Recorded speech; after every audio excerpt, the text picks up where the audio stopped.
Well, hello everybody. We are back into Ordinary Time. Today we celebrate the 13th Sunday in Ordinary Time, and we might think of Ordinary Time as meaning boring, back to normal, but the church really understands ordinary as ordered.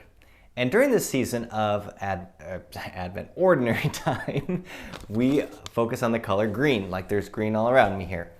And the reason is because the readings for Ordinary Time focus us on how we grow as disciples. So in our readings today, we see that theme in full bloom, on full display, that what gets in the way of our following Jesus completely is the theme for this Sunday's readings. What gets in the way? What stops us from following Jesus completely as his disciple? So in our first reading today, we hear about a perfect example of following.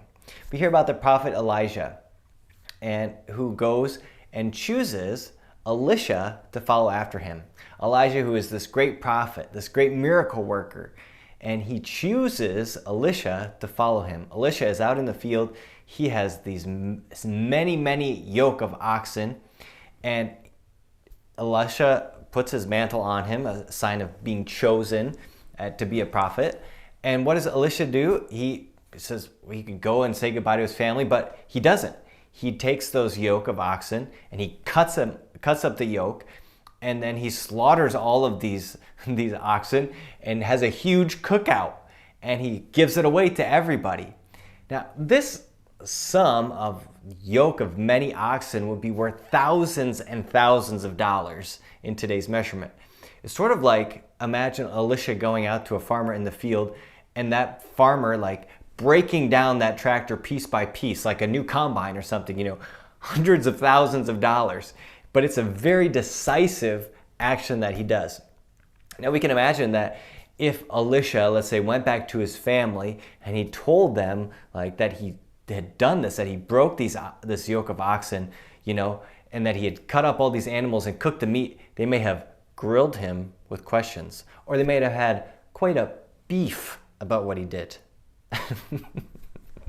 I should insert laugh track here. But we see a great example of how when we are called to follow God, we're supposed to do it with the same intensity of Elisha, to give it all up, to leave everything behind, to follow completely, no strings attached.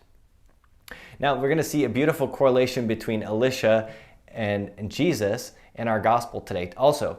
But we have this theme also come up, and Jesus is baptized at the Jordan River, where Elisha takes over for Elijah. So let's fast forward to our second reading and our gospel, which focus on excuses, as we had this perfect example in the first reading. Now our second reading and our gospel are going to focus on excuses, or things that get in the way of us following God completely. And our second reading today focuses more on the mentality that can get in the way, sort of the philosophy that can get in the way of following Christ completely. So Paul is saying to this community, he's like, don't fall back into your old ways. Like, you have received the Spirit. Don't fall back into the ways of the flesh. Don't think the way the rest of the world does around you. Because what's happening is these followers of Jesus have had this profound experience of the Spirit, and they know it a lot now. They have all these gifts and talents, and so they just sort of baptize what has happening in the rest of the world and saying, well, I can just do what I was doing before. But Paul says this to them. He says, "For freedom Christ set us free. So stand firm and do not submit again to the yoke of slavery. For we are called for freedom, brothers and sisters, but do not use this freedom as an opportunity for the flesh. Rather, serve one another through love." I think this is a reading that's very fitting for today, because we sort of live in a world that says, whatever goes, do whatever you want, do whatever feels good. But Paul is saying, no, that's not true freedom. You're not slaves to your impulses and your desires. Christ is inviting you to something deeper, to live for a deeper freedom, a freedom for greatness, a freedom for holiness. So he says, get rid of that old way of thinking, and now think about the new way of thinking, this new freedom that Christ has given you. So if our second reading tells us that sometimes our ways of thinking can get in the way of us following Christ completely, we hear in our gospel three very concrete ways that we can make excuses, or excuses that we can make in following Christ. So we hear that Jesus is passing through this town, this area of Samaria, right, where people there do not go and worship in Jerusalem. That's why they're mad that the destination of his journey is Jerusalem. They don't really want anything to do with him. But as they're passing through, these different people say, I'll follow you, Lord, but. They say, I'll follow you, but I need to go do this thing or that thing. And so we see the things that can get in the way of us following Christ completely. So let's break them down one by one. So the first one says, Lord, I'll follow you wherever you go. And Jesus says to him, foxes have dens and rabbits have nests, or birds have nests, but the Son of Man has nowhere to lay his head. Now, obviously here Jesus is not saying, adhering to the prosperity gospel, that if you just follow Jesus, you're going to have everything provided for you. He's saying that when we follow him, it's going to demand of us. And especially it's going to demand of our comforts. We're going to have to give up our comforts. Those things that we might really like. And a very practical way that this pans out, say you're seeing someone who's in need and you think, oh, but I really want to keep that $10 in my billfold, right? Or I know I need to do that service trip or volunteer, but I'd rather just stay at home, right? Comforts can sometimes get in the way of our following Christ. Those little practical things that we just kind of like them, and we don't want to sacrifice for them. So if we're able to move beyond our comforts, right, we move on to the second excuse. So we hear this man who says, Lord, I'll follow you, but first let me go bury my father, and then I'll come follow you. Now, we need to think about two things here. One, if his dad is like on the point of death, why isn't he with him now? Okay? So, first of all, if his dad is dying, is at death's door, he should be with him right now in this moment. So why is he not doing that? Or he's saying, God, sometime in the future down the road, my dad is going to die. Well, of course he is.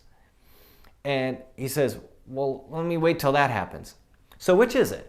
Is it I'm not there and I'm supposed to be, or down the road sometime eventually might happen and I'm going to have to help out here? Either way, this is an instance and an example of when we use others as excuses. Oh yeah, well, we wanted to go to Mass this weekend, but we had that soccer game. Or yeah, we had this family gathering. Or yeah, COVID. Right? How often did we use that as an excuse? But sometimes we can use other people or blame others as an excuse for us not following Christ. Well, my kids don't want to go to church, or my husband doesn't want to go to church, or yeah, I just don't know. We can use other people as excuse. Now let's move on to the last example.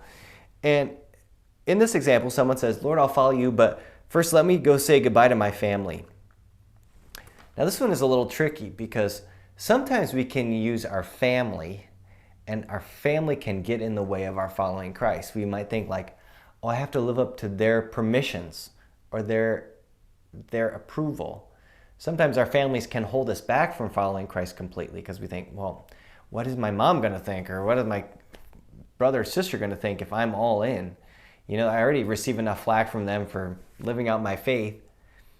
And so family can sometimes hold us back. So are we truly free to follow Christ regardless of the repercussions, even in our own family? I remember one mom who would say to her adult children, you don't owe me anything, I don't owe you anything. Now, she still loved them, she still cared about them, but what she was saying was, I don't need to be needed. I don't expect that I'm going to need you to call every 2 days. Or sometimes we allow our family members, or our family members are sort of need their permission or their approval. But Christ is inviting us to something deeper. He's inviting us to a total, complete relationship with him. So we think about these 4 different examples. 1 is ideologies of our culture, of our world. 2, what are the comforts that we have? 3, excuses that we make, or blaming other people. Or 4, our own family. As we think about those 4 things, any of those stand out to you or speak to you? Here's the good news. The good news is, yeah, Christ didn't break a yoke of oxen, but he did die on the cross for us. He bore that great yoke for us so that we didn't have to carry it. And that was a complete, total unmerited gift.